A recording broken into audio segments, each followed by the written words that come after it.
I don't think Sword Art Online is the worst anime ever. Far from it. In the same way that I don't think something like The Last of Us 2 is the worst game ever. I think titles for the worst are reserved for shovelware shit that can barely function, or is barely moving, or even drawn, as a matter of fact. Anyways, point being is that I'm trying to preface a lot of what I'm going to address about SAO discourse.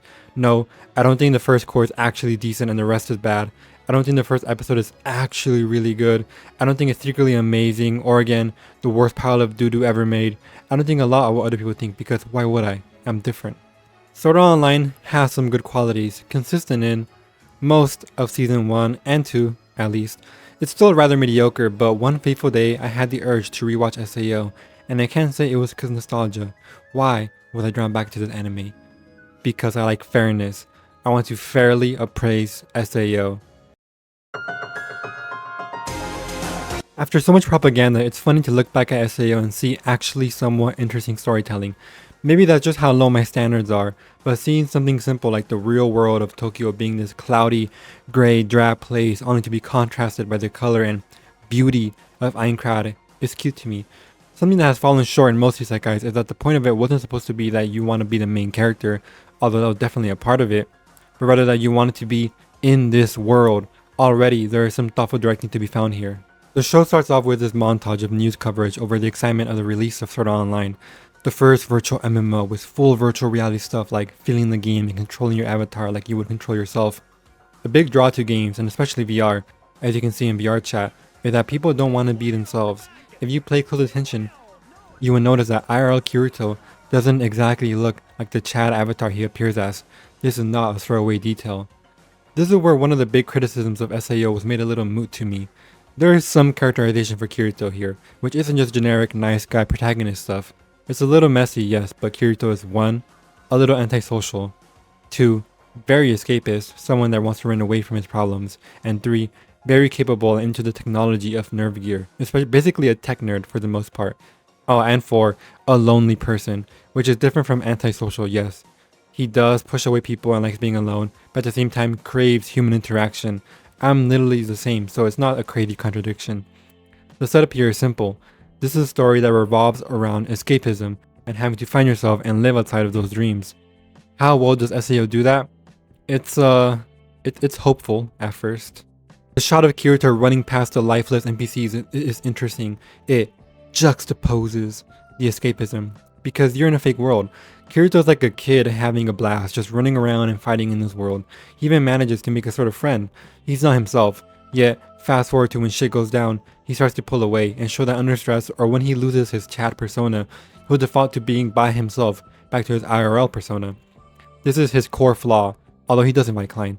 This is why I highlighted how different the new isekai priority of being a power fantasy rather than an interesting world.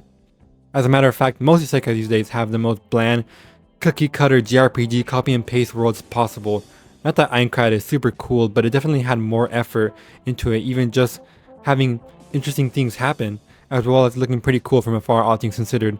It's in the shape of an egg, which I charitably see as symbolism for being Kayaba's baby, his creation that he loves and cherishes, or just a Castle in the Sky reference. Speaking of Kayaba, the dreaded bad guy slash bad ridden villain of SAO, he seems to be a man of presentations. Why did he program himself bleeding into the coat form? Because it's cool. It's funny how everything you see in SAO that isn't human movements is animated, so I try to keep that in mind, even if the author maybe didn't, although it is brought up later on. The showmanship doesn't end there though. Kirito has the light shined on him. Not literally, but just in his mind. He is the hero, and it dawns on him that he must save the people of SAO and himself. It's kinda dumb and sounds out in a funny way, but it's an interesting attempt nonetheless, an attempt that a lot of anime these days wouldn't make. Aside from feeling just a tad bit rushed with little details, overall, it was a fine first episode, building up tons of promise. You can chalk up the lack of story details to being a part of a greater mystery. There's 100 floors for God's sake. Good ass soundtrack, good animation, and directing that tries a bit. Granted, with a visual aesthetic this bland, and like no sense of cinematography whatsoever, you can only hope so much, but to the average viewer, it wasn't really a problem. Satisfying is the word that best fits SAO. It's an easy, entertaining watch, at least the first episode is. 1 month has passed, and that criticism you had about fast pacing has started to grow a tumor. Nothing has progressed, and 2,000 people are already dead. AK player base 1 month in? Damn, this game really is dying, eh? Eh? Kirito is a shy guy, but not so shy he doesn't try to join the rank of people trying to beat the first boss. There's cool world building stuff here, like the handbooks being written and passed around by beta testers. There's people brokering information in spite of that. However, not everyone seems to be well informed. The whole dilemma with them in general is pretty interesting, although it doesn't really amount to much.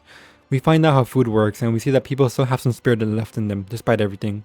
The second most interesting part of this episode is the meeting for the big raid. Someone has taken it upon himself to rally up and try to gather resources and make people fight the big boss.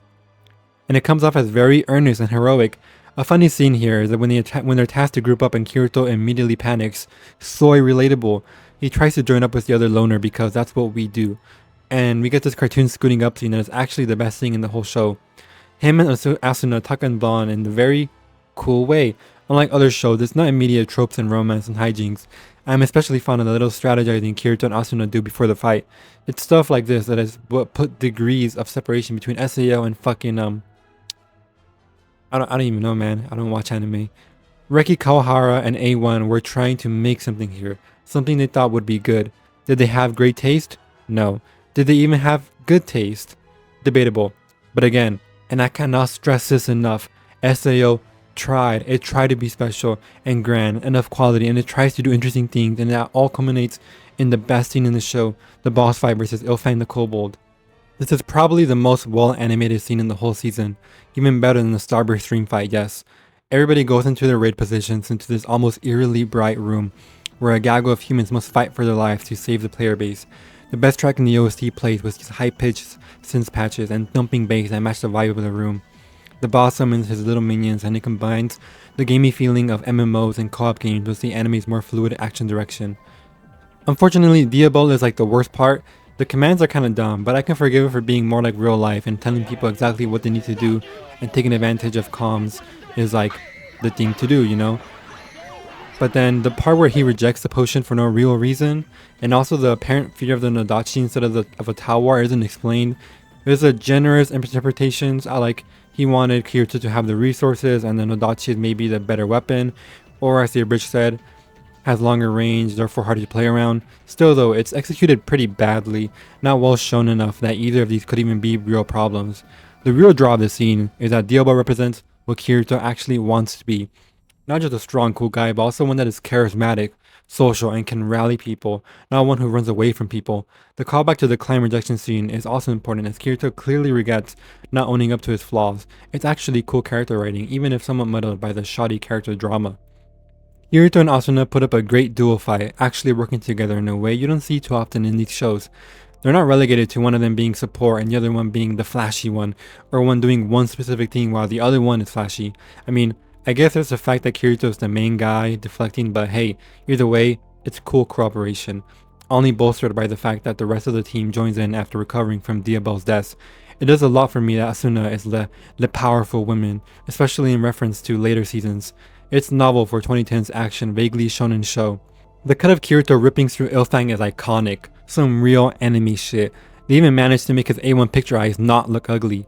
This whole scene is epic. It's got good animation flourishes, clear, solid, and well thought out choreography and camera work. This is why Sword Art Online's first few episodes are satisfying. They deliver on the same dopamine-infested power fantasy of solo leveling, while also quickly shifting through charming and nuanced scenes of character writing to make you actually care about what's going on. There's a reason an anime like this became so popular, and it's insane how far we've really fallen if the worst anime of all time is better than the current anime of the year. Sword Art Online quickly deteriorates, and while still retaining good moments here and there, the potential there was for many things like Kirito and Kayaba, the world of SAO, exploring gaming culture and nerd culture, and so on and so forth were dissipated through horrible pacing, a lost will to take itself seriously, and half-assery. But to fall is to have ever been on something in the first place. I've come to be almost too sympathetic of stories that at least try something. A story that's high concept but bad is better than a low concept story that's bad. At least you tried the half-core. When I see a lot of animes playing it safe, especially isekais, I can't help but think about how Kirito actually got the girl. How he actually kills people. How his character actually says something about broader subject matter in the discourse of consumerism, gamer nerd culture, etc. And how derivative so much anime is despite not even taking the best parts. I'm just ragging on randomly now, so let me get my random side rant before the vid ends. If you take Kayaba's words at the end that he didn't actually have a motivation and forgot it, you're stupid. You might need a tutorial on subtext, a la metaphor refantagio. Taking into account the symbolism, the constant themes of escapism and fantasy and virtual reality, and Kayaba's own words of his love of Aincrad, it appears his motivation is pretty simple. He wanted to make Aincrad real, not just to him, but to everyone else. The trapping people in it was a part of that. He wanted SAO to be a realistic game, not for some killing game entertainment bullshit, but because he loved this world that he spent his life creating. He wanted to share the joy in his own twisted way. To superimpose his world, his ideas, his design into the SAO player base. It's like the ultimate escapist power fantasy, not to necessarily become powerful yourself, but to change the world into something where you can be powerful, where everyone can understand your true self. It's quite great, actually. Easily the strongest aspect of Persona Online's writing. It's topical, it's meta, it creates a great dynamic with Kirito and his form of escapism, and above all, it makes SAO's fail potential sting that much more. A legendary dynamic could have been made here, but alas, Kirito should have dated Sinon. Bye.